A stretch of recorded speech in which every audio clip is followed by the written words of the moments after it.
Dr. Tariq Haddad, welcome to Democracy Now! Our condolences to you for the many family members of yours who have been killed in Gaza. If you could begin by talking about what you know of what happened in Gaza to your family members, and then explain this invitation that you received for a meeting with Secretary of State Antony Blinken and why you declined to attend. Thank you for having me, and appreciate the condolences. I think some context is necessary here to understand why I turned this invitation down. So I have hundreds of family members in Gaza, both sides of my family, both in the town of Khan Yunis and the Gaza city. I've had about 100 family members at this point who have been killed, including physicians, pharmacists, lawyers, engineers, dozens and dozens of children, multiple small babies. I can't tell all their stories, but I just want to tell a few just for the audience. October 25th, 10 members of my family, all three generations of one side of my family, were all killed. My cousin Jamal al-Farra, his son, who was a physician, Dr. Tawfiq al-Farra, his wife, who was pregnant, two of their beautiful daughters, Reem and Hala, Jamal's brother Assam, his wife Samad, their daughters, Rusul, Tuqa, and Nadian. All multiple generations, all killed in one Israeli missile strike. Tuqa, one of the younger women in the family, her wedding day was the day she was killed. They were all from modest means. They actually the three brothers built their home themselves, ironically, the same home that the Israeli strikes destroyed. Another day, a couple days later, my cousins Hatem and Aziz al-Farra from Khan Yunis, who lived literally 20 yards from where I grew up, were killed along with 14 other members of their family, 7 of their children. Aziz was actually a pharmacist, and Hatem was just an incredible community figure who always had a smile on his face, always was available to help anybody who needed it. The day before he was killed, Hatem had just gone up to my uncle and asked if he could house 5 families who were made homeless by the Israeli missile strikes in our grandparents' house. One child out of that whole 3 generations survived, Hamza. He had an amputation, was in the hospital. He woke up to find out his siblings, his parents, his uncles, and his aunts, his grandparents all had died. Excuse me. And then he died himself in the next day from the trauma injuries from the Israeli attacks because there wasn't adequate medical care to keep him alive. A couple days after that, November 2nd, my cousins Hani, Huda, and Wafat Haddad, all siblings, were killed in Gaza City, along with my cousin Hani's Croatian wife and my aunt. Huda and Wafat were teachers. Hani was an interior decorator. My cousin Hani initially survived with, as a physician, I can tell you, is a fairly minor leg injury, but then he bled to death the next day because he had no access to any functional medical facilities since they had all been bombed and destroyed by the Israeli attacks. Hani's brother Wa'il survived and then had to witness the horror of seeing his mother buried from the waist up in the rubble, dead, and he saw his sister Wafat shredded into pieces. All of this, they were messaging me and telling me. My other cousin, Nail, who I grew up with and played with as a kid, literally had to bury all his family members in a makeshift grave because he couldn't even access a cemetery. And he's been going 24 hours at a time with no food or water.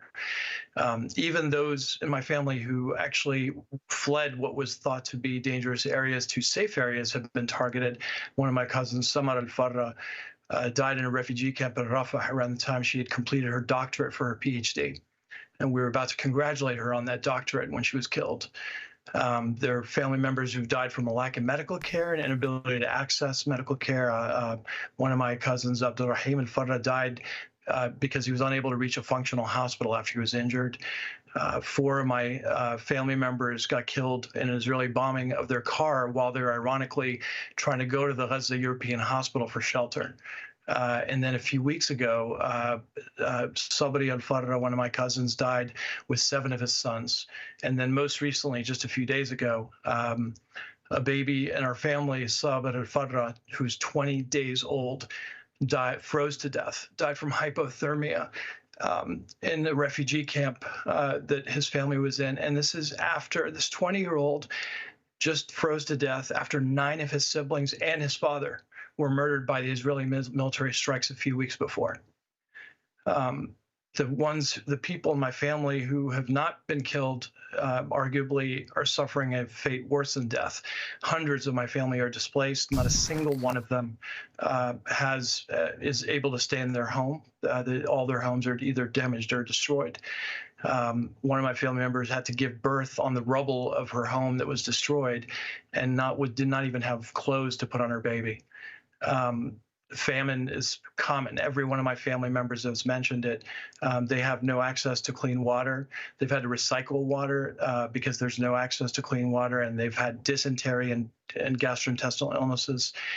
Famine. One of my cousins messages me all the time saying he's gone 24 hours without food. So to answer your question, knowing all this and knowing what I've gone through week after week, month after month, checking every morning to see who's alive, who's dead, who's suffered, who can we help? And as the dead rose to 100 in my family, to 15,000 children all across Gaza, to 30,000 civilians, as I saw the famine happen, I just kept looking for evidence that our government actually cares about the lives of my family. And I saw none. I kept waiting for a ceasefire that Secretary Blinken has the ability to do, and he refused to do it. I kept waiting for a United Nations resolution to call for a ceasefire, which the United States continued to veto.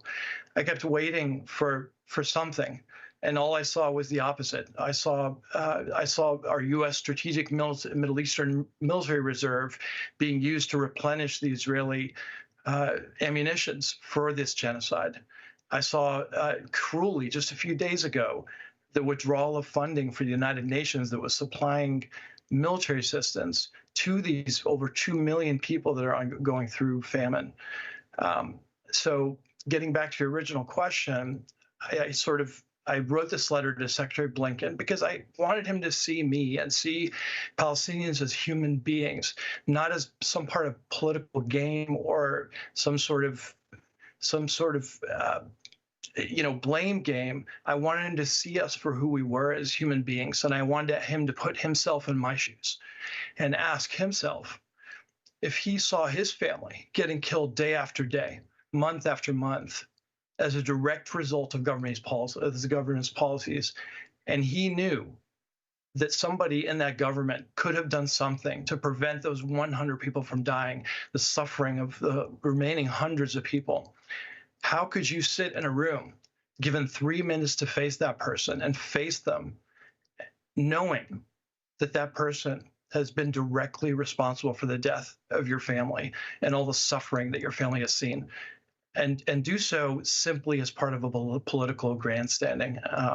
And that's why I just ethically could not be there, because actions speak louder than words. And I just wanted him to see us as human beings, to empathize and not play politics and not play games. Dr. Tariq Haddad, thank you so much for joining us. And again, our condolences for the horrific, the horrors that your family has lived through in Gaza.